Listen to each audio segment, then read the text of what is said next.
Assalamualaikum warahmatullahi wabarakatuh. Selamat pagi mahasiswa semua.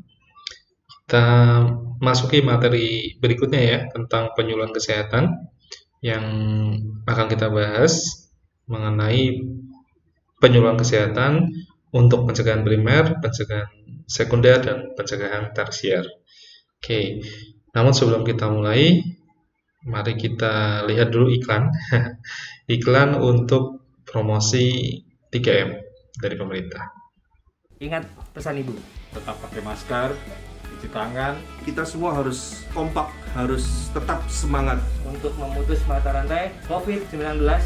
Hindarilah kerumunan dan selalu menjaga jarak. Kita harus membiasakan gaya hidup yang baru, disiplin, dan komitmen. Agar kita bisa beraktivitas kembali dengan normal.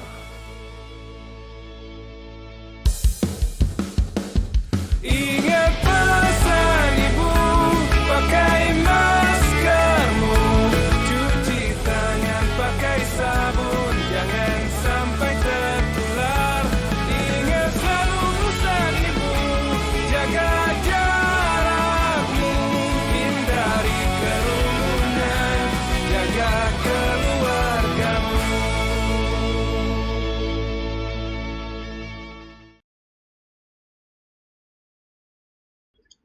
Oke, itu salah satu program pemerintah ya, yang sekarang ini diwajibkan pada dosen untuk mengingatkan kepada mahasiswanya setiap akan mulai pembelajaran tentang 3M ya. Menggunakan masker, menjaga jarak, juga mencuci tangan pakai sabun ya. Kita perlu bersama-sama berkomitmen untuk mencegah penularan penyakit COVID-19 ini ya. Mudah-mudahan dengan kita bersama-sama komitmen pandemi ini segera berakhir. Oke, kita lanjutkan ya materinya.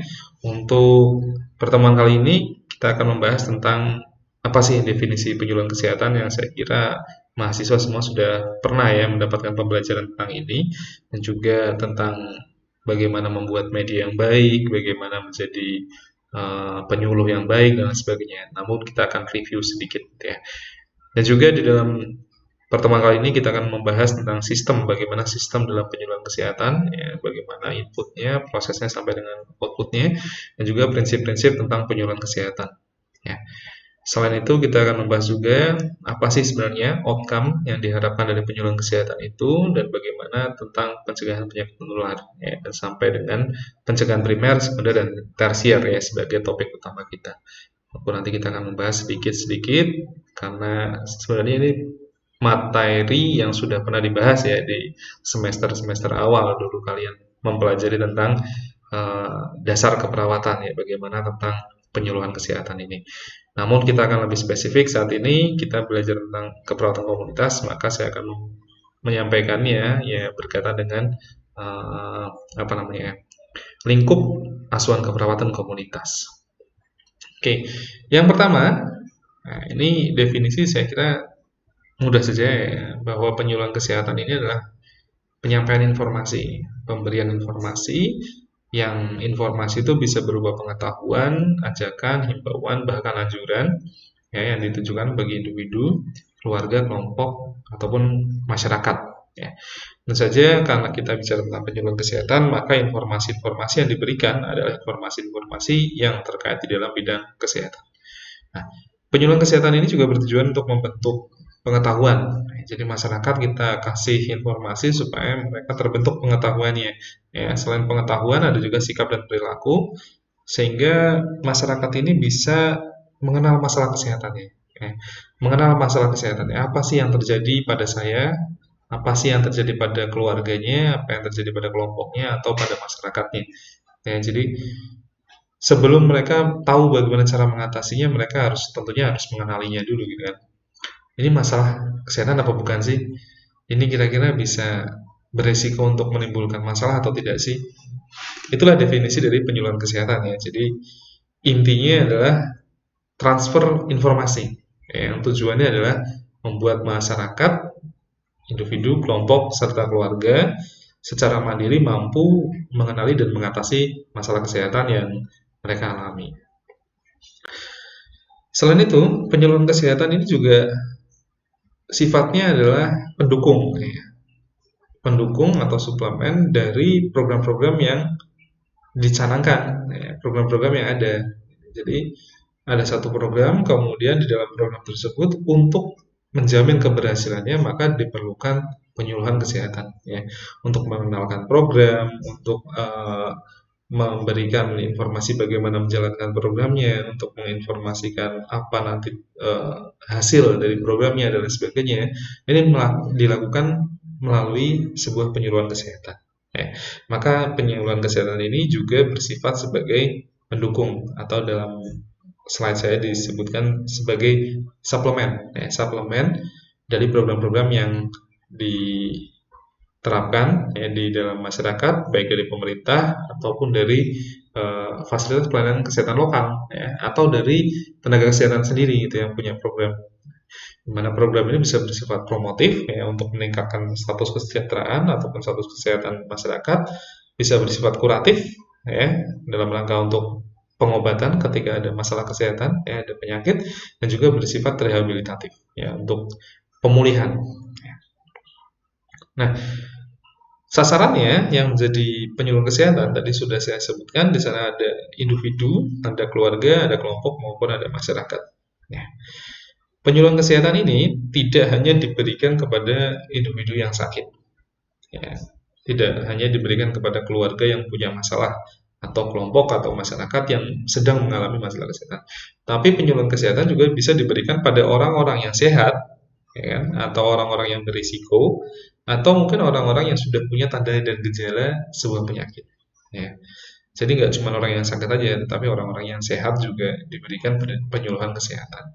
Kenapa sih diberikan penyuluhan kesehatan? Ya tentu saja tadi, ya karena program yang akan diberikan, ya, itu bisa saja bersifat promotif.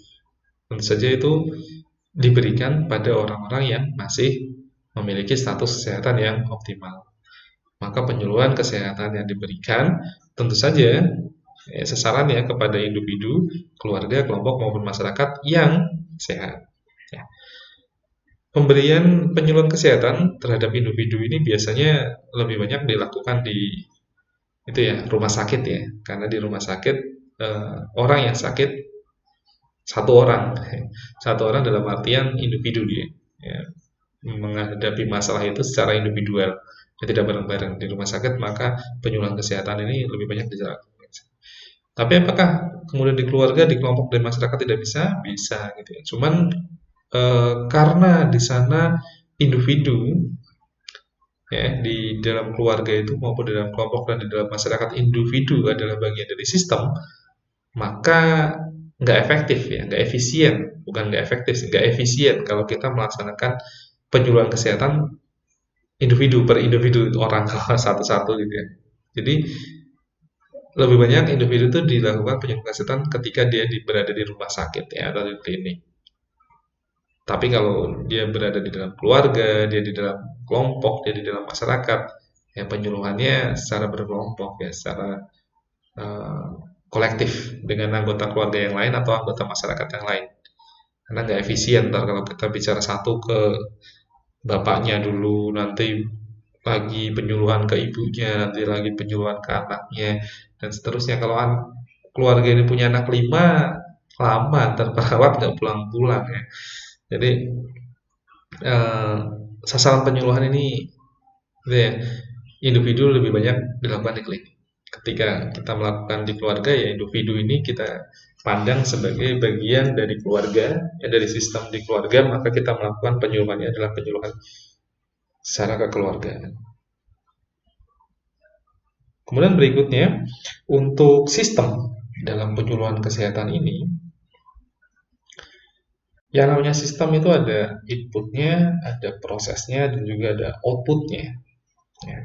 Di dalam sistem penyuluhan kesehatan yang bersifat sebagai input dalam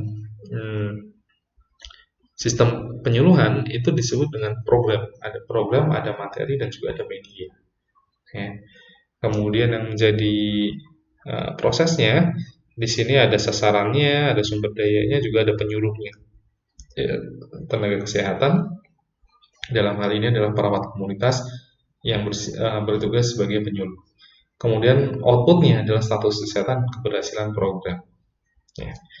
Nah, input ini eh, di dalam penyuluhan kesehatan ini sedikit program-program dari pemerintah ya, program-program yang berupa ada germas, ya, terus kemudian ada pencegahan stunting, kemudian juga ada keluarga berencana, ada cerdik ya, perilaku cerdik ini dalam rangka pencegahan hipertensi.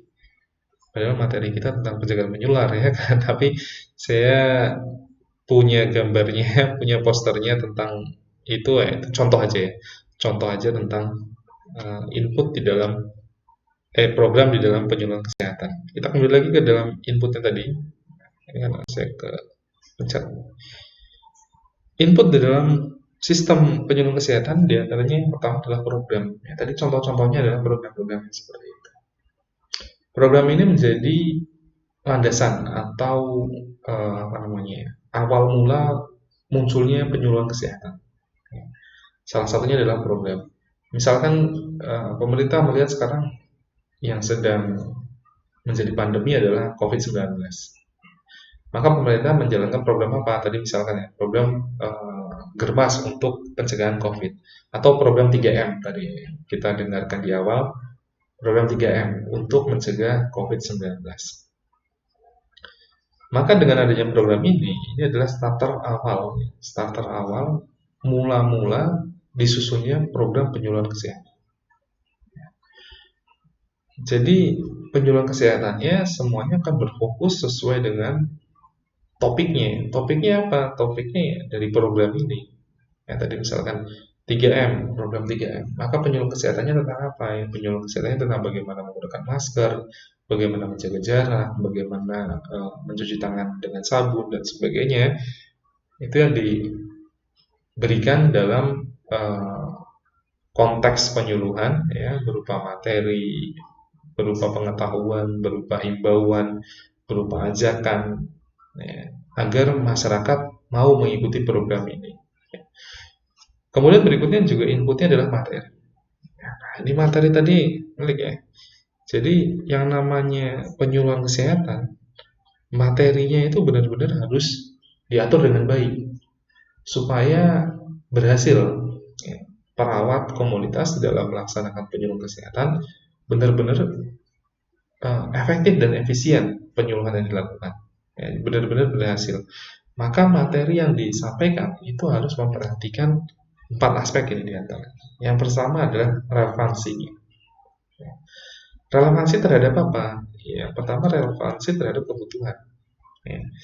Program ini membutuhkan apa? Ya, masyarakat harus diberikan apa?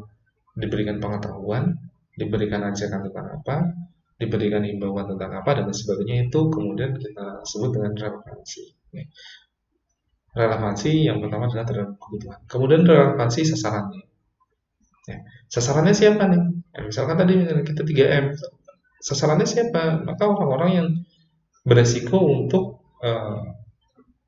menjalankan program ini, atau orang-orang yang terkait ya, atau berkaitan dengan adanya masalah kesehatan yang terjadi. Ya, misalkan program germas untuk siapa nih berarti? Tergantung, ya kan? Germas untuk ibu hamil. Bagaimana ibu hamil nanti harus memeriksa kandungan, ya kan, secara rutin, trimester pertama, trimester kedua, dan trimester ketiga. Harus dicek laboratoriumnya, terus kemudian peraturan kebijakan yang baru ya, sebelum HPL ya, 14 hari sebelum hari perkiraan kelahiran harus melakukan tes swab dulu. Nah, ini juga diberikan penyuluhan kesehatan. Kenapa para ibu hamil ini di masa pandemi harus melakukan tes swab? Gitu ya. Kenapa para ibu hamil ini harus dilakukan pemeriksaan kesehatan secara reguler di trimester 1, trimester kedua, trimester 3. Pada anak-anak misalnya, kenapa anak-anak harus pada cuci tangan ke sabun? Kenapa anak-anak ketika keluar rumah main di depan rumah yang biasanya dia nggak pakai masker, sekarang harus pakai masker ya? Kenapa anak-anak sekarang nggak berangkat sekolah dan sekolahnya di rumah aja? Nah, ini kemudian diberikan penyuluhan kesehatan. Ya, dia harus relevansi sesuai dengan sasaran. Sasarannya siapa? Apa yang mau dicapai? Nah, maka relevan dengan sasarannya. Begitu juga dengan materinya, ketika kita melihat sasarannya, materi yang diberikan harus menyesuaikan dengan sasarannya. Kalau sasaran kita adalah orang-orang yang punya pendidikan yang lebih tinggi, maka akan berbeda ya, penyampaiannya dengan orang-orang yang pendidikannya lebih rendah. Atau mungkin orang-orang yang memiliki kondisi status kesehatan yang kurang baik dengan orang yang punya kesehatan yang optimal, maka teknik penyampaian juga berbeda. Ya, materinya yang disampaikan juga berbeda. Maka itu harus relevan. Ketika kita menyampaikan materi terhadap sama orang yang sudah mempunyai gejala sebuah penyakit ya, dengan orang yang belum ada gejalanya, maka materinya harus beda. Orang yang sudah lama menderita penyakit dengan orang yang belum menderita penyakit berbeda materi. Ya. Karena apa? Ya karena kondisinya, karena status kesehatannya, karena kemudian pengalamannya itu kan berbeda-beda. Nah, misalkan orang dengan yang sehat sama orang yang sudah terkena COVID-19. Maka materi yang kita berikan kalau orang yang sehat harusnya yang diberikan adalah materinya adalah materi pencegahan, ya kan? Nah, kalau orang yang sudah dikonfirmasi positif COVID-19, maka yang kita berikan adalah bagaimana untuk meningkatkan status kesehatannya supaya nggak terjadi komplikasi kan gitu. Jadi materi ini benar-benar harus relevan dengan siapa sasarannya ya. Kemudian berikutnya, ini juga materinya harus bersifat promotif. Promotif itu berarti mendorong orang untuk melakukan tindakan-tindakan yang bersifat preventif dan juga promotif. Ya. Misalkan tentang COVID-19 tadi, maka materi yang kita berikan itu harus mendorong orang untuk melakukan promosi terhadap kesehatan. Ya, tadi saya sampaikan, kalau orangnya sehat berarti dia dipromosikan untuk mencegah terjadinya, mencegah tertularnya COVID-19 kepada dirinya. Ya. Atau pada kelompok misalnya, kelompok ibu hamil. Ibu hamil ini jangan sampai nanti ketularan COVID-19. Caranya bagaimana? Pencegahan COVID pada ibu hamil. Itu kan jadi materinya tersendiri. Begitu juga dengan tindakan orang-orang yang sudah mengalami sebuah penyakit gitu ya, COVID-19 misalnya. Maka dia diberikan tindakan-tindakan preventif dan promotif untuk pencegahan komplikasi. Ya, mencegah komplikasi yang muncul akibat adanya COVID-19. Jadi di awal bulan yang lalu ya, bulan November, para pakar sudah menyatakan bahwa COVID-19 ini tidak hanya lagi menjadi pandemi, tetapi sudah berubah menjadi sindemi. Ini mengkhawatirkan sekali. Sindemi itu berarti sudah ada dua penyakit yang meledak bersamaan. Penyakit apa? Yang satunya adalah COVID-19 ini, yang lainnya adalah penyakit-penyakit tidak menular seperti penyakit jantung, penyakit pembuluh darah, penyakit paru dan sebagainya yang kemudian tiba-tiba meningkat kasusnya ya, yang dikarenakan adanya COVID-19 ini, yang infeksi dari coronavirus ini, yang menyebabkan penyakit-penyakit lainnya meningkat drastis angkanya, sehingga ini menjadikan kondisi dunia ini menjadi sindemi. Nah, makanya inilah penting sekali penyuluhan kesehatan ya pada orang yang sakit tadi, terutama pada orang-orang yang menderita COVID-19 atau sebelum mereka dinyatakan positif, ketika mereka sudah punya tanda gejala, disampaikan, diinformasikan ya. Bagaimana caranya supaya tidak muncul keparahan, bagaimana caranya supaya tidak muncul komplikasi yang lain akibat dari adanya infeksi coronavirus ini. Oke, jadi tadi ya, materi penyuluhan harus bersifat relevan dan juga promotif. Yang kedua, tentu saja materinya harus bersifat edukatif ya. Ada teoritis dan juga ada praktis ya. Nggak cuman teori terus yang disampaikan teori-teori aja, tapi juga harus disampaikan bagaimana praktis tindakan-tindakan yang bisa dilakukan oleh peserta penyuluhannya ya, atau sasaran penyuluhannya supaya mereka tidak hanya memahami secara teori, juga mereka memahami bagaimana tindakan-tindakan yang bisa dilakukan, ya. Jadi apa namanya, yang disampaikan itu bisa dilakukan di rumah atau bisa dilakukan secara ringan tanpa harus bantuan tenaga medis yang lain. Ini juga menjadi masalah biasanya pada mahasiswa. Ya, mahasiswa ketika melakukan penyuluhan kesehatan, materinya materi-materi seperti presentasi di kelas. Ya. Presentasi di kelas dengan pesertanya adalah mahasiswa yang lain dan ini dipresentasikan di depan dosennya, maka yang dipresentasikan adalah materi semua, teori semua. Ya. Praktisnya ada tapi sedikit porsinya. Nah, ini kemudian dibawa ke masyarakat, ketika ke masyarakat karena yang dipelajari adalah teknik presentasi seperti di kelas, maka muncul kesalahan. Mahasiswa presentasinya seperti di kelas, masyarakatnya jadi kurang paham. Masyarakatnya jadi nggak tertarik gitu ya. Apa ini teori semua? Ya, karena masyarakat berbeda dengan mahasiswa kebutuhan. Ya kan tadi kan harus relevan dengan sasarannya kan. Kebutuhannya masyarakat dan kebutuhannya mahasiswa berbeda. Kalau mahasiswa di kelas kebutuhannya adalah mempelajari tentang teori-teorinya kan gitu. Tapi masyarakat mereka ingin mengetahui tentang teorinya juga tentang praktisnya, ya, tentang prakteknya.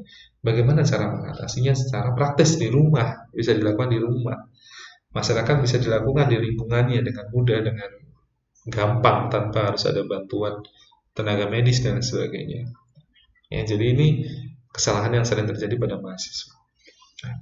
Kemudian materi ini bersifat edukatif juga salah satunya mudah dipahami. Ya.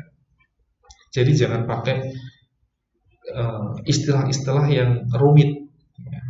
Ketika kita datang ke masyarakat, jangan pakai istilah-istilah yang rumit. Ya. Istilah rumit itu dipakai di kampus saja. Ya, dipakai ketika kita belajar aja. Atau ketika kita membuat dokumentasi itu boleh pakai istilah rumit ya, dalam rangka untuk menjaga privasi, ya, menjaga rahasia. Maka dituliskan dengan istilah-istilah kesehatan yang hanya kita aja yang tahu. Jadi masyarakat, ketika masyarakat melihat, apa ya ini artinya ya gitu. Jadi masyarakat juga nggak tahu, masyarakat awam maksud saya, orang-orang awam tidak tahu sehingga ini rahasia bisa tetap terjaga. Nah, berbeda ketika melakukan penyuluhan, istilah-istilah yang rumit itu harus dibuat sedemikian rupa sehingga mudah dipahami oleh masyarakat. Ya, jangan mengatakan, oh ini namanya febris, jangan febris, bilang aja demam, gitu ya. Oh ini,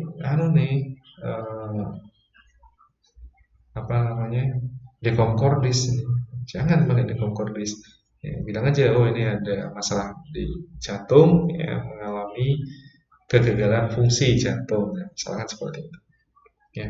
Dan kemudian sifatnya juga harus menyenangkan. Ya, supaya apa? Supaya masyarakat ini juga mau mendengarkan dengan aktif ini, mau mendengarkan dengan interaktif. Ya. Kalau sifatnya materinya nggak menyenangkan, melulu teori terus kemudian nggak ada gambarnya lagi, adanya kata-kata semua gitu ya. Kayak saya nih ngajar sama mahasiswa isinya kata-kata semua. Kalau mahasiswa mau nggak mau harus mendengarkan karena ini adalah ilmu pengetahuan yang mereka cari gitu ya, yang dicari oleh mahasiswa. Kalau mahasiswa nggak mendengarkan ya nanti dia nggak bisa ujian kan gitu kan. Di ujiannya nilainya jelek. Tapi kalau masyarakat apa nih materinya kayak gini terus membosankan gitu kan. Materinya melulu tentang teori, materinya melulu tentang kata-kata terus. Ya, jadi masyarakat merasa bosan, merasa jenuh, akhirnya materi ini tidak bisa disampaikan secara efektif kepada masyarakat. Ya. Kemudian berikutnya materi ini juga harus bersifat dapat diukur. Ya. Ada evaluasi sumatif dan evaluasi formatif. Evaluasi sumatif ini adalah untuk melihat keberhasilan dari materi yang disampaikan. Masyarakatnya berubah nggak perilakunya? Masyarakatnya berubah nggak pengetahuan? Ketika kita sampaikan, Bapak Ibu masyarakat yang terhormat, saya menyampaikan tentang materi gerakan masyarakat sehat, bla bla bla dan sebagainya, kamu sampaikan disampaikan oleh tenaga kesehatan ya, oleh perawat komunitas tentang bagaimana pelaksanaan dari gerakan masyarakat sehat ini. Kemudian berikutnya dievaluasi, masyarakatnya tahu nggak apa yang disebut dengan germas, apa saja aktivitasnya yang dilakukan, ya, bagaimana melakukannya dan lain sebagainya. Kalau masyarakatnya tahu, kalau masyarakatnya mau melaksanakan, kalau masyarakatnya bahkan sampai secara reguler terus melaksanakan ini, nah ini adalah evaluasi sumatif ya. Jadi bagaimana hasil akhirnya, apakah terjadi perubahan pengetahuan, apakah terjadi perubahan sikap pada masyarakat atau perilakunya, kemudian kita evaluasi bagaimana hasilnya. Nah, ini disebut dengan evaluasi sumatif. Ya, kalau evaluasi formatif itu adalah evaluasi prosesnya. Ya, bagaimana kita menyampaikan materi, bagaimana pada saat disampaikan materinya masyarakat yang menerima atau tidak, ya, bagaimana antara materi satu dengan materi berikutnya, kesinambungannya dan sebagainya. Itu adalah pengertian dari evaluasi formatif. Ya. Maka yang disebut dengan materi yang baik adalah materi yang bisa dievaluasi secara sumatif, ya. Apakah materinya berhasil mengubah tadi pengetahuan dan sebagainya pada masyarakat, dan juga yang bisa dievaluasi secara formatif, apakah pelaksanaannya berjalan dengan baik atau tidak, ya, prosesnya berjalan dengan baik atau tidak. Oke, itu tentang materi penyuluhan. Kemudian berikutnya untuk membuat materi yang baik, ya, ada sedikit tips ya, dari saya. Yang pertama adalah materi ini seharusnya sesuai dengan tren isu yang berlaku, ya, atau sesuai dengan trending topic ya. Kalau di YouTube kita bisa lihat trending topic ya. Jadi apa yang terjadi saat ini di masyarakat, ya, itu kemudian yang kita jadikan materi ya. Kalaupun mengikuti program, maka program itu harus disesuaikan. Misalkan tadi germas tuh. Germas itu sudah ada dari dulu, dari tahun 95 itu sudah dicanangkan. Program gerakan masyarakat hidup sehat itu sudah dicanangkan sejak tahun 1995. Kemudian karena sekarang sedang pandemi, ya, maka tadi kalau kita lihat ada satu program, ya kan, germasnya adalah untuk mencegah penularan COVID-19.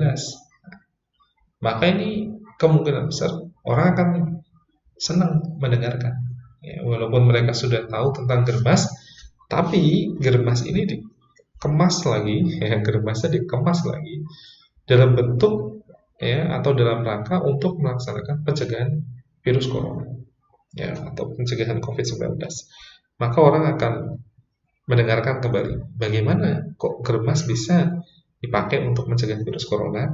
Nah, kemudian materi kalian akan lebih banyak didengarkan oleh orang. Ya. Kemudian tadi saya sampaikan juga, jangan teori melulu, jangan praktek melulu. Ya. Paling tidak rasionya antara teori dan praktek itu adalah berbanding 20 dibanding 80. Ya, jadi 20% adalah teori, 80% adalah praktis. Ya, yang bisa mereka lakukan, yang bisa mereka kerjakan. Tapi jangan juga dikurangin teorinya, ya, bukan berarti ya udah Pak, karena mereka senang yang praktis ya kasih praktisnya aja, jangan juga. Karena tindakan praktis ini mereka juga harus tahu bagaimana rasionalnya gitu ya. Kenapa kita harus pakai masker sih sebenarnya? Ya. Pak, untuk mencegah penularan COVID-19 pakailah masker gitu ya. Nanti mereka pikirnya, oh kalau saya pakai masker saya bebas dari COVID-19, nggak tertular. Salah. Masker itu dipakai untuk mencegah penularan dari diri kita ke orang lain, kan gitu sebenarnya. Bukan dari luar, dari orang lain ke diri kita. Enggak, masker itu untuk mencegah menularnya virus dari diri kita ke orang lain. Maka masker itu fungsinya adalah melindungi untuk orang lain. Nah, secara teori bagaimana? Secara teori dengan penularan yang melalui droplet, ya, itu akan paling tidak terfilter, ya, oleh masker sehingga virusnya nggak keluar-keluar. Nah, jadi ada teorinya, ada praktisnya. Ya. Jangan praktis doang, jangan teori doang. Ya. Dan lebih banyak porsinya untuk praktisnya. Ya. Kemudian berikutnya adalah beneficial. dan bermanfaat buat mereka, ya, bermanfaat untuk sasarannya. Ketika kita bicara sama kelompok ibu hamil tadi, ini harusnya bermanfaat untuk ibu hamil. Ya, materi yang kita sampaikan harusnya bermanfaat untuk ibu hamil. Kalau kelompok yang kita lakukan penyuluhan kelompok lansia, maka informasi yang kita berikan materinya harus yang punya, ya, keuntungan bagi para lansia yang mengikuti. Ya, begitu juga dengan anak-anak dan lain sebagainya, ya. Jadi beneficial, materi yang kita berikan itu bermanfaat buat mereka, ya, memiliki keuntungan buat mereka. Ya. Kemudian berikutnya adalah research base. Materi yang paling bagus adalah materi yang benar-benar aplikatif, bukan tadi praktis saja, dan maksudnya aplikatif. Aplikatif dari mana? Ya dari hasil riset. Ini benar-benar efektif ya tindakan seperti ini. Dari mana kita tahu ini efektif atau tidak? Dari hasil riset. Maka dari hasil riset itu baru kita sampaikan ke orang-orang. Ya, jadi kenapa banyak orang bilang, oh ini sudah diteliti nih, kayak gini hasilnya. Karena hasil penelitian itu rata-rata memang bagus. Ya, jadi kayak apapun deh, kayak obat-obatan, terus kemudian tindakan terapeutik, tindakan supresif, tindakan yang lainnya, itu memang kalau berdasarkan riset, maka tingkat efektivitasnya atau tingkat keberhasilannya dalam mengatasi masalah itu lebih tinggi, ya kan? Ya, jadi maka materi kita sebaiknya berdasarkan riset base. Ya. Mahasiswa nanti ketika membuat materi, ya, membuat materi penyuluhan, jangan kamu searching di Google. Ya. Maksudnya boleh sih searching di Google, tapi yang dicari adalah hasil-hasil penelitian. Ya, cari penelitian tentang efektivitas masker kain misalkan terhadap pencegahan penularan COVID-19. Cari itu penelitian-penelitian. Jadi ketika menyampaikan kepada masyarakat, ini bukan teori, tetapi ini hasil penelitian, sudah dibuktikan di banyak tempat, ya kan? Sudah dibuktikan oleh banyak orang bahwa masker kain efektivitasnya seperti ini terhadap pencegahan COVID-19. Nah, orang pun akan cenderung lebih percaya, gitu ya. Orang pun akan cenderung lebih percaya dengan adanya hasil-hasil penelitian yang kita sampaikan. Ya. Jadi itu tipsnya ya untuk membuat materi. Yang pertama adalah jangan sampai ini hal yang basi, ya. Orang-orang udah tahu semua. Ya, coba kalau apalagi ya misalnya kita memberikan materi tentang diabetes. Sasaran kita adalah penderita diabetes yang sudah puluhan tahun tuh kena penyakit diabetes. Ketika kita menyampaikan, malah mungkin orangnya memperbaiki, wah salah tuh nggak gitu, yang benar kayak gini, kayak gitu kan. Jadi harus yang training atau memang yang benar-benar dibutuhkan orangnya, ya. Yang tadi tuh ya, Germas udah ada sejak tahun 95. Kalau kita promosi Germas saja, mungkin orang udah tahu kok. Ya, bahkan mungkin ada yang sudah melaksanakannya dengan baik ya Germas.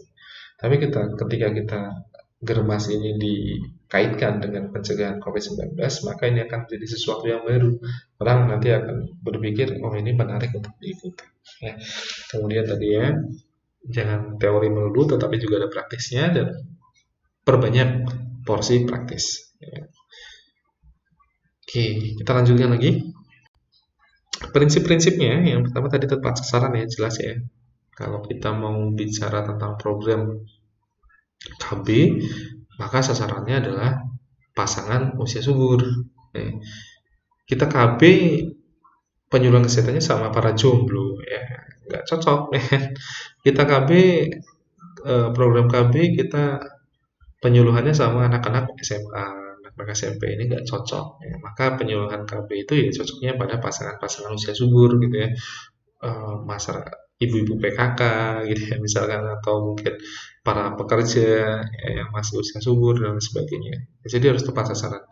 Orang kita mengadakan penyuluhan pencegahan COVID-19 tapi dilaksanakan di RSDC, di mana orangnya udah terkonfirmasi positif semua. yang nggak bermanfaat informasi kita.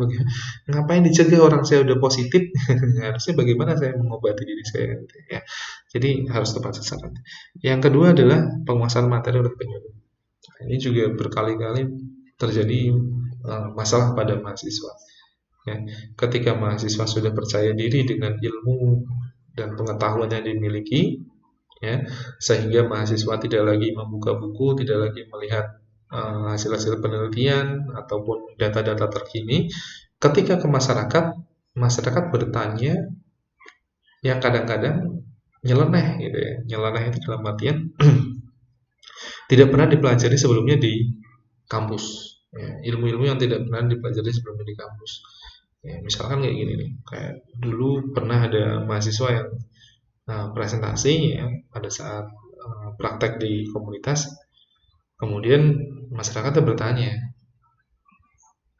waktu itu kebetulan penyuluhannya tentang ini ya, kontrasepsi ya, alat kontrasepsi. Kemudian ada satu masyarakat, anggota masyarakat yang kemudian bertanya, apa yang terjadi kalau saya tidak menggunakan kontrasepsi, istri juga tidak menggunakan kontrasepsi, tetapi istri saya nggak hamil. Apa sebenarnya yang terjadi? Gitu kan? Padahal sudah dicek, saya subur, istri saya subur, tapi kembali lagi tidak bisa mendapatkan keturunan, padahal tidak ada yang menggunakan alat kontrasepsi. Maka mahasiswa yang tidak pernah belajar seperti itu sebelumnya di kampus, menjawabnya kesulitan. Ya. Karena mahasiswa yang pertama materi yang disampaikan itu materi untuk di kelas, ya, kebanyakan teoritis. Kemudian yang kedua merasa sudah mumpuni pengetahuannya juga penguasaan konsepnya sehingga nggak belajar lagi. Padahal masyarakat pertanyaannya macam-macam, gitu ya, yang kadang di luar kampus belajarnya. Ya, mereka kan berdasarkan pengalaman ya.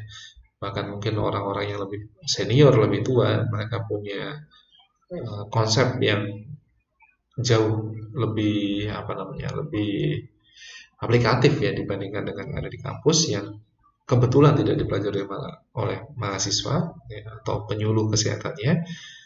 Maka ini akan menimbulkan ketidakpercayaan dari peserta penyuluhan. Wah, sing nyuluh kayak orang ngerti kok, ya, perawatnya aja nggak paham kok malah mengajari gitu ya. Jadi perlu benar-benar penguasaan materi yang baik. Kemudian bersifat promotif ya, prinsip penyuluh kesehatan bersifat promotif. Bahkan kalau saya bilang ini sebenarnya bukan hanya promotif ya. Penyuluhan kesehatan itu harus lebih provokatif sebenarnya. Provokatif ya, menyuruh orang-orang kemudian untuk melakukan tindakan. Ya. Walaupun harus dipahami juga bahwa masyarakat ini bukan orang-orang yang wajib melaksanakan program pemerintah gitu ya. Bukan wajib dalam artian seperti ini, kita nggak bisa memerintahkan gitu ya, kayak mereka itu adalah anggota pemerintah, kamu melaksanakan tugas ini gitu, nggak bisa karena mereka bukan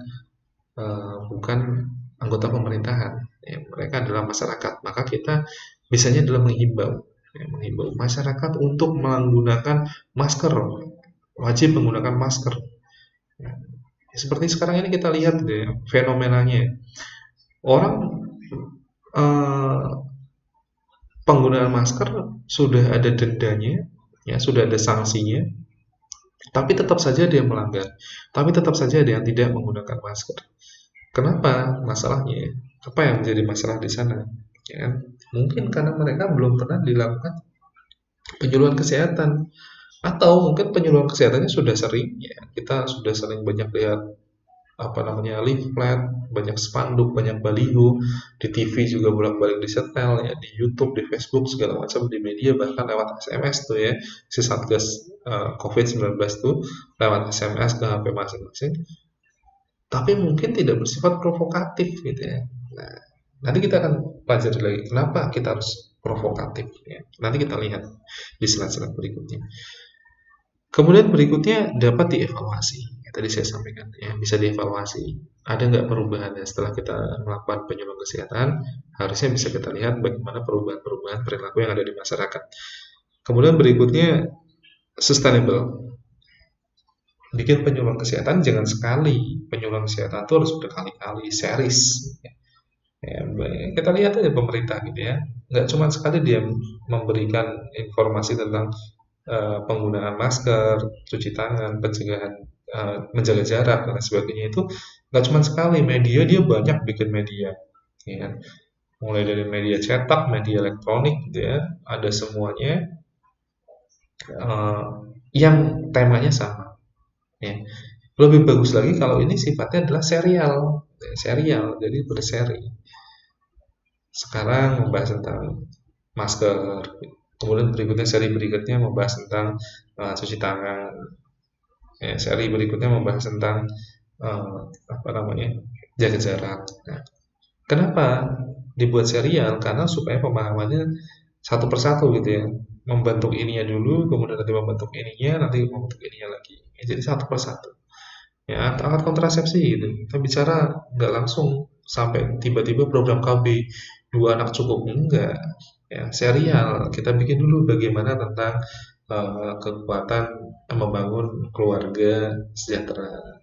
Nanti kita lagi bikin seri lagi bagaimana menciptakan keharmonisan dalam keluarga, bagaimana menciptakan apa-apa dan sebagainya sampai dengan titik temunya adalah KB 2 anak cukup. Nah, misalkan seperti itu. Jadi pembentukan mindset ya, pembentukan pola pikirnya atau cara pandangnya itu dibentuk satu persatu.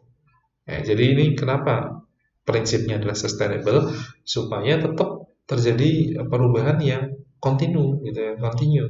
Jadi merubah itu nggak bisa sekali kita kasih tahu, hey kamu pakai KB ya, kamu pakai suntik ya, kamu pakai pil ya, nggak bisa. Kita harus kasih tahu perlahan-lahan, kemudian secara terus-menerus ya, merujuk pada satu fokus, yaitu program KB.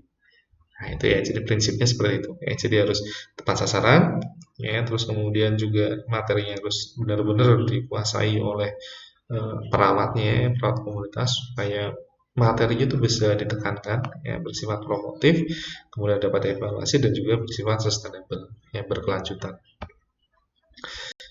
Teknik penyuluhan itu ada yang bersifat langsung dan ada yang bersifat tidak langsung, direct dan indirect. Yang bersifat langsung ya contohnya ceramah gitu ya, kayak gini nih kita ya, ceramah itu bisa langsung, secara langsung ya, orang menyampaikan materinya, terus kemudian peserta yang mendengarkan, kemudian berikutnya berinteraksi. Kemudian ada juga yang berupa focus group discussion ya, penyuluhannya dengan diskusi bersama masyarakat, apa nih masalah kita, bagaimana cara kita mengatasinya, apa saja sumber daya yang ada. Nah itu fokus group discussion ya, kita diskusi dengan sasaran kita ya, atau peserta penyuluhan untuk mendiskusikan masalah kesehatan yang ada. Kemudian berikutnya adalah konseling. Nah, konseling ini biasanya dilakukan kalau dengan individu ya, atau dengan keluarga, bisa juga dengan kelompok sih sebenarnya. Ya, konseling, jadi mereka yang punya masalah kemudian mereka menanyakan bagaimana masalahnya. Ya, kemudian kita memberikan solusi, kita memberikan alternatif-alternatif pemecahan masalah dan sebagainya. Ya. Kemudian demonstrasi, ya, bagaimana si penyuluh atau perawat ini memberikan demonstrasi. Apa sih demonstrasi? Maksudnya memperagakan, memberikan praktek ya, berupa peragaan supaya masyarakat ini benar-benar memahami. Ya, kemudian juga ada mass oration ya, orasi massal ya. Jadi kayak orasi yang banyak orang sekaligus yang diberikan informasinya itu ya, banyak orang yang dikumpulkan, terus kemudian dia memberikan penyuluhan kesehatan secara langsung terhadap banyak orang, disebut mass oration, dan banyak lagi macamnya. Sedangkan yang indirect, yang tidak langsung ya, bisa berupa poster, video, podcast ya. Sekarang lagi hot ya podcast ya, banyak instansi sekarang membuat podcast tentang penyuluhan kesehatan dalam rangka pencegahan COVID-19 ini yang efektif juga ya ketika orang-orang mendengarkan itu ya podcastnya. Apalagi kalau suaranya enak ya, kalau suara saya ini emang kayak gini nih nggak enak, jadi mahasiswa juga saya kasihan. Kita udah bicara 40 menit, gitu lah. Kayaknya juga ada buku ya, buku pedoman, buku petunjuk dan sebagainya macam. Ya. Ada juga dengan edaran, surat edaran. Pemerintah punya program, kemudian dikasih edaran bagaimana pelaksanaannya dan sebagainya diterangkan dalam edaran itu juga salah satu bentuk penyuluhan kesehatan. Ya, jadi bentuk edaran bukan berarti edaran itu cuma sekedar kayak surat pemberitahuan, tetapi ya edaran yang bersifat tadi, karena salah satu sifatnya atau definisinya penyuluhan kesehatan ini adalah himbauan, ajakan gitu ya. Termasuk juga edaran ini yang bersifat menghimbau dan mengajak. Outcome-nya dari penyuluhan kesehatan jelas yang pertama adalah pemahaman terhadap informasi kesehatan serta perubahan sikap dan perilaku. Ya. Pengetahuan sikap dan perilaku itulah 3 yang pokok ya, tujuan dari penyuluhan kesehatan. Adanya perubahan perilaku, adanya perubahan pengetahuan, dan juga adanya perubahan sikap. Jadi masyarakat ketika sudah diberikan penyuluhan kesehatan tentang 3M tadi misalkan ya, pakai masker, menjaga jarak dan juga mencuci tangan, maka diharapkan ada perubahan perilaku. Orang mau pakai masker, orang mau menjaga jarak dan juga mau mencuci tangan dengan sabun dan seterusnya. Kemudian juga ada perubahan status kesehatan ya, selain pengetahuan sikap perilaku, diharapkan juga terjadi perubahan status kesehatan. Orang yang tadinya sakit kemudian menjadi membaik ya, penyakitnya menjadi hilang. Orang yang tadinya sudah punya tanda dan gejala enggak jadi sakit ya, dan tanda gejalanya juga hilang, atau orang yang sehat bertambah kesejahteraan. Itu ya, jadi ada perubahan status kesehatan. Tapi perubahannya tentu saja perubahan ke arah yang lebih sejahtera, bukan ke arah yang lebih sakit ya. Dan pasti outcome-nya adalah keberhasilan program kesehatan. Tadi karena salah satu inputnya adalah program, maka outcome-nya ya keberhasilan program. Ya. Jika penyuluhannya dilaksanakan dengan efektif, harusnya programnya akan berhasil. Kita lihat salah satu program pemerintah yaitu Germas. Germas itu tadi saya sampaikan sudah sejak tahun 1995 dicanangkan gerakan masyarakat hidup sehat. Namun tampaknya dana yang dikeluarkan pemerintah masih kurang efektif. Ya. Coba kita lihat Germas.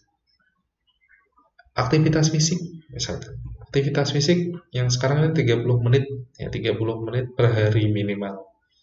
Itu baru aktivitasnya fisiknya aja, belum latihan fisiknya.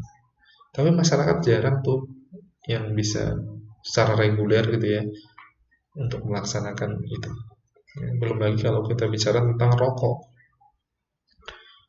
Orang yang sudah merokok nggak bisa, jarang yang berhenti karena penyuluhan kesehatan itu. Berhenti karena dia sakit ya, dan kalau udah sembuh merokok lagi. Dan orang yang tidak merokok ya, yang dilakukan penyuluhan kesehatan, jarang juga yang kemudian tidak merokok karena penyuluhan kesehatan. Mereka tidak merokok karena memang nggak mau aja. Tapi banyak kan orang yang tidak merokok, selanjutnya mereka akan jadi perokok ketika lingkungannya kebanyakan orang yang merokok. Ya, jadi banyak program kesehatan yang gagal, yang tidak berjalan dengan baik karena penyuluhan kesehatannya memang tidak efektif. Penyuluhan kesehatan Germas itu udah berbagai macam cara, namun sepertinya lebih banyak penyuluhan secara indirect, sedikit penyuluhan secara langsung. Karena apa yang tadi kita pahami, karena dananya yang mungkin tidak mencukupi. Ya. Oke, itu tadi tentang penyuluhan kesehatan ya, reviewnya tentang penyuluhan kesehatan yang saya yakin kalian juga sudah memahaminya. Kemudian berikutnya tentang pencegahan penyakit menular ya. Penyakit menular ini kita kategorikan menjadi dua jenis. Yang pertama adalah menular secara langsung, yang kedua adalah menular menggunakan vektor atau ada faktornya dia si penyakit ini untuk menular. Ya, penyakit menular secara langsung diantaranya ya, penyakit menular seksual, DBD, TBC, dan sebagainya. Ya, yang itu bisa menular dari manusia ke manusia secara langsung tanpa harus ada faktor yang membawanya. Kemudian ada juga yang melalui faktor ya kayak DBD, malaria, rabies, dan sebagainya, cacingan gitu ya, filariasis ya. Semuanya adalah penyakit-penyakit yang dibawa oleh faktor ya. Nah, tipe penyakit ini juga kita harus pahami ya, karena beda metode penularan ya, maka beda juga penanganannya atau pencegahannya. Beda pencegahan ya, maka tentu saja akan mempengaruhi beda penyuluhan kesehatan. Ya. Jadi mahasiswa juga perlu paham ada tipe-tipe atau klasifikasi dari jenis penularan penyakit. Nah, terkait dengan penyuluhan kesehatan untuk pencegahan penyakit menular, atau sebenarnya semuanya juga bisa sih, tapi karena kita bahas tentang penyakit menular ini, maka kita bahas salah satunya adalah Health Promotion Model yang dikeluarkan oleh Pender ya, di tahun 2002. Kalau kita lihat diagram ini ya, bagaimana seseorang bisa lihat ya, melaksanakan atau memiliki perilaku health promotion itu banyak faktornya ya, ada banyak faktornya. Berdasarkan model ini kita punya di sini ada personal faktornya, terus kemudian interpersonal juga, ada situasional, dan juga ada perceived di sini yang mempengaruhi individu ya, untuk komitmen terhadap suatu rencana yang merujuk pada ya, atau yang mengkerucut pada akhirnya sebuah perilaku promosi kesehatan. Nah, karena melihat dari model tadi ya, health promotion model, maka ketika kita melaksanakan penyuluhan kesehatan, kita harus melihat beberapa aspek di sini. Ya. Yang pertama adalah personal status. Ya. Tadi kita lihat di model sana ada personal status salah satunya. Apa yang kita lihat ya?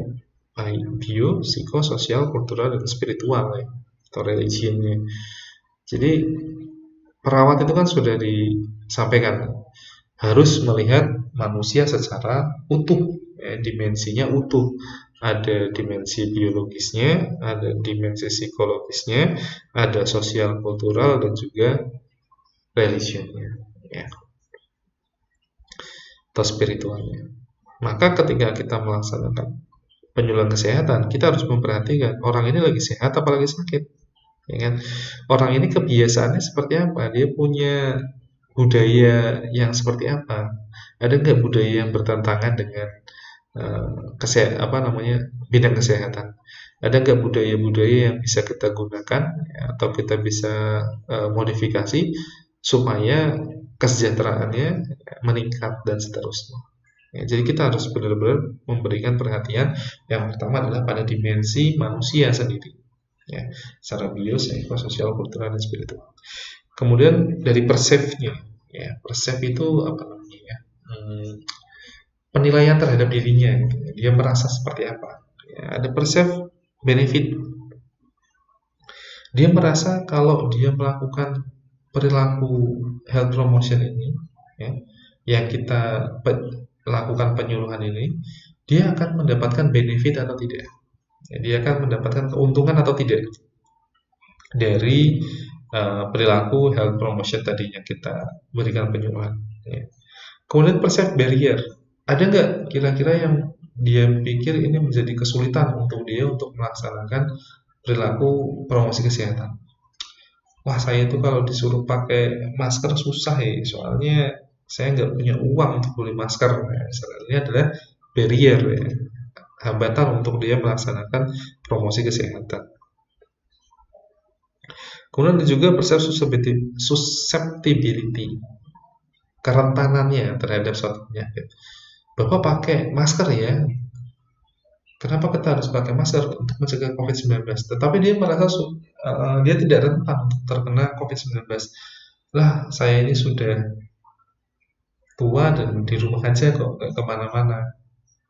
Maka saya nggak perlu pakai masker gitu, karena dia merasa nggak rentan gitu ya. Atau wah saya ini makannya yang bergizi terus, ya, minum vitamin juga dan lain sebagainya. Saya merasa COVID-19 nggak akan menyentuh saya ya. Nah, ini dia merasa tidak sustainability-nya tidak rentan ya, tidak rentan terhadap suatu masalah. Maka penyuluhan yang kita lakukan juga harus memperhatikan ini, apakah orang ini rentan atau tidak terkena suatu masalah. Ya. Terus kemudian severity-nya, keparahannya, ya, seberapa besar keparahannya, dan juga yang penting adalah efikasi, kepercayaan dirinya. Kita lihat, kalau orang-orang ini sudah merasa percaya diri, mereka dapat berkomitmen untuk melakukan promosi kesehatan, enak kita penyuluhan kesehatan apa juga nanti diterima. Tapi ketika self efficacy para peserta penyuluhan kita atau sasaran kita self efficacy-nya buruk, maka penyuluhan kesehatan yang kita berikan ya, materi-materinya harus bersifat untuk penguatan self efficacy dulu. Ketika kita menyampaikan, kok kayaknya orang-orangnya nggak pada pede ya kalau mereka bisa mencegah COVID-19, kok kayaknya mereka nggak pede ya untuk bisa melakukan menggunakan tes alat kontrasepsi ya. Maka penyuluhan kita materinya harus diganti. Bagaimana caranya supaya mereka punya kepercayaan diri, punya efikasi yang bagus untuk melaksanakan sebuah perilaku promosi kesehatan. Kemudian berikutnya juga support sistemnya. Support sistemnya seperti apa? Kita bicara tentang individu, kita bicara tentang kelompok dan sebagainya. Mereka harusnya punya support system. Siapa yang mendukung mereka? Siapa yang memberikan dukungan kepada mereka? Bentuk dukungannya seperti apa saja? Kita harus benar-benar sebagai perawat yang akan melakukan penyuluhan kesehatan juga harus tahu kayak gini nih, support sistemnya seperti apa. Kalau kita nggak memperhatikan hal-hal ini berdasarkan model tadi, maka komitmen seseorang untuk melakukan promosi kesehatan itu akan berkurang. Sehingga mereka ya sudahlah, nggak usah dilakukan, ya sudahlah, saya dengerin aja materinya, tapi mereka nggak mau melakukan, nggak ada perubahan perilaku, bahkan sikap juga nggak ada perubahan sikap. Perubahan pengetahuan mungkin terjadi ya karena mereka mendengarkan dan sebagainya, tapi mungkin nggak bertahan lama pengetahuannya. Ya, dan itulah ya, harus kita perhatikan bagaimana tentang status personalnya, persepsi mereka, self efficacy-nya, kemudian support system sama komitmennya. Apakah mereka berkomitmen untuk melakukan promosi kesehatan atau tidak? Ya, itu yang harus diperhatikan. Kemudian dalam pencegahan penyakit menular ini ada beberapa topik penyuluhan ya. Saya kira teman-teman bisa membaca sendiri lah ya. Topik penyuluhan ini diantaranya terkait dengan epidemiologi misalnya. Epidemiologi ini bagaimana penularannya, ya, berapa lama masa inkubasinya, apa saja tanda gejala, bagaimana keparahan yang mungkin terjadi, kompilasi dan juga wilayahnya. Nah di wilayah mana nih? Misalkan kayak COVID-19 nih ya. Kendal nih kecamatan mana aja yang banyak kasusnya? Ya, di Indonesia mana nih yang jadi zona merah, zona hijau ya, kita kenal zona-zona itu sekarang ya. Dari dulu zona merah, zona hijau tuh lain lagi artinya ya kan. Sekarang karena di COVID-19 ketika kita bicara tentang zona merah, maka yang di dalam pikiran kita pasti zona merah berarti banyak kasus COVID tuh di sana kan. Ya, nah, kita perlu juga mengorientasikan atau memberikan penyuluhan terhadap wilayah gitu. Kemudian imunisasi, ya, karena penyakit menular biasanya ada imunisasinya. Ya. Apa saja imunisasinya? Apa jenisnya? Apa fungsinya? Ya, kapan waktunya? Kemudian ada nggak kontraindikasi untuk imunisasi ini? Terus kemudian bagaimana kejadian pasca imunisasi? Ada nggak? Kemudian pencegahan penularan ya, mulai dari PHBS, pencegahan spesifik. Ya, pencegahan spesifik itu berarti kayak misalkan TBC, tadi TBC itu ya berarti dia harus membuang sekutunya di tempat yang tidak keluar gitu ya. COVID-19 harus pakai masker, ya kan?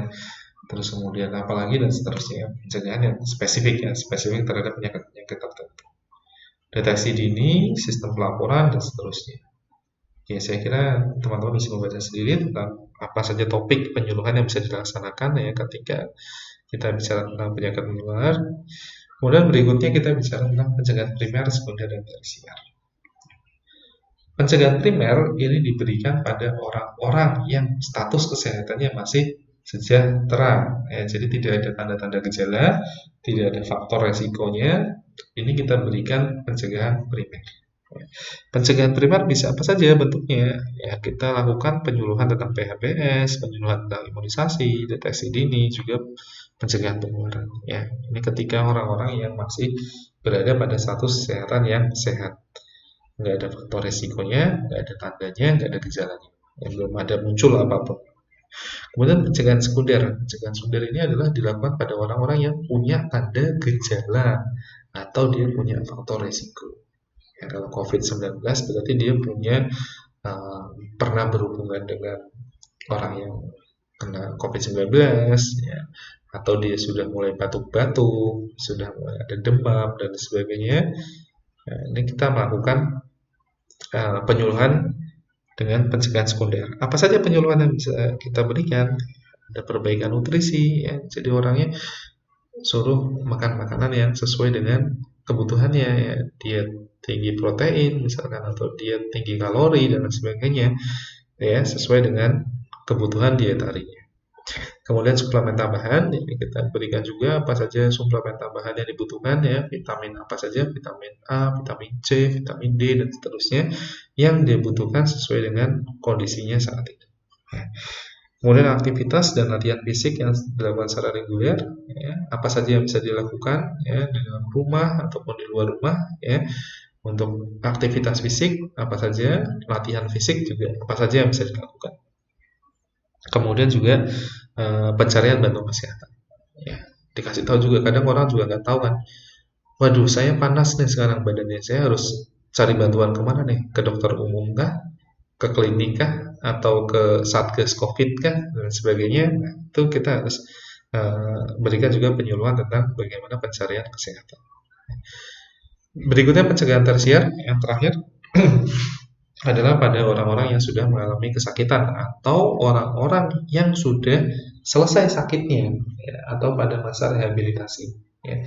Jadi primer itu pada orang yang belum terkena penyakit, ya, belum ada tanda gejalanya. Kemudian sekunder orang-orang yang sudah punya faktor resiko ataupun sudah muncul gejalanya, ya.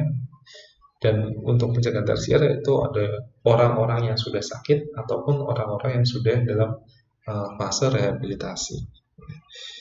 Penyuluhan kesehatan apa saja yang bisa diberikan sama si orang-orang yang sedang sakit ataupun orang-orang yang sudah dalam fase rehabilitasi?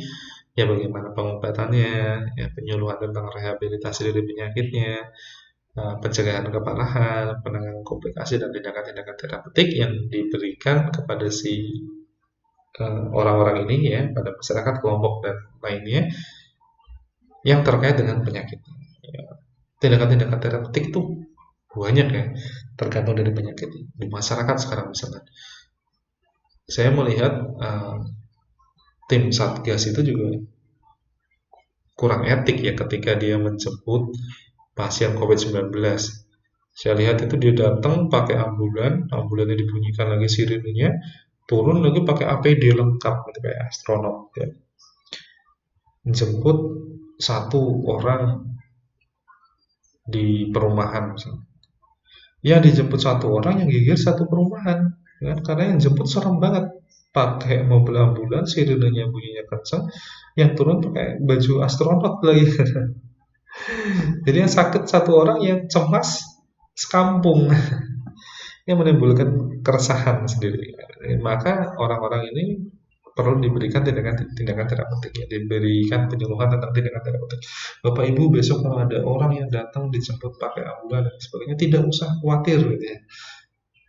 Tidak usah cemas.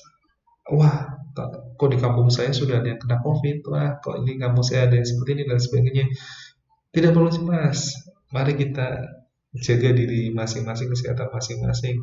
Tetap di rumah, laksanakan protokol kesehatan, jangan lupa sering-sering cuci tangan, dan di itu ya, diopeni itu buat tetangga yang tadi ada anggota keluarga yang sakit, jangan dikucilkan, ya, tetapi tetap diberikan support dan sebagainya. Ini kalau kita tidak melakukan penyuluhan kesehatan tentang tindakan-tindakan terapeutik yang dilakukan oleh tenaga kesehatan, maka akan muncul misperception yang seperti itu. Contohnya adalah seperti itu.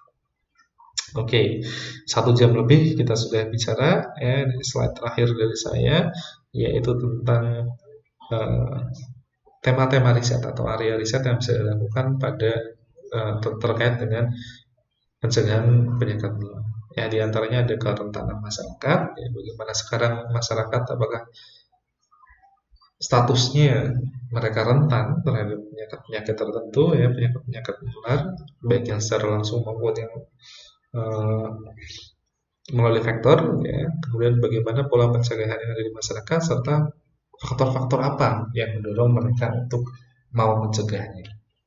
Ya, kemudian ada juga pengalaman dalam pencegahan penyakit, juga support system dalam pencegahan penyakit. Oke, saya kira itu yang bisa saya sampaikan tentang materi kali ini. Ya, berikutnya nanti saya ada kuis, silakan mahasiswa mengerjakan kuisnya. Tapi saya minta tolong dalam mengerjakan kuisnya jangan contek-contekan. Jangan contek-contekan dalam artian gini, karena itu pertanyaan kan menurut pendapat Anda. Ya, keluarkan saja pendapatnya. Tidak ada benar, tidak ada salah. Ya, tidak ada benar, tidak ada salah. Saya hanya menilai kuisnya apakah mahasiswa benar-benar memahami konsepnya. Ya. Apapun yang kalian jawab itu mencerminkan diri kamu sendiri. Kalau saya tidak mengetahui ini adalah jawaban dari kamu sendiri, bagaimana saya mengetahui kalau kamu itu sudah menguasai konsep apa yang saya berikan, ya. Jadi kuisnya kerjakan sendiri-sendiri sesuai dengan kemampuan masing-masing. Oke, saya akhiri sekian. Silakan kalau ada pertanyaan, ya, atau yang kurang jelas, silakan bisa dituliskan di dalam Google Classroom, ya, di dalam forum diskusi, ataupun bisa langsung secara individual, bisa bertanya saya melalui WhatsApp dan sebagainya. Oke, terima kasih teman-teman sudah mendengarkan kuliah hari ini.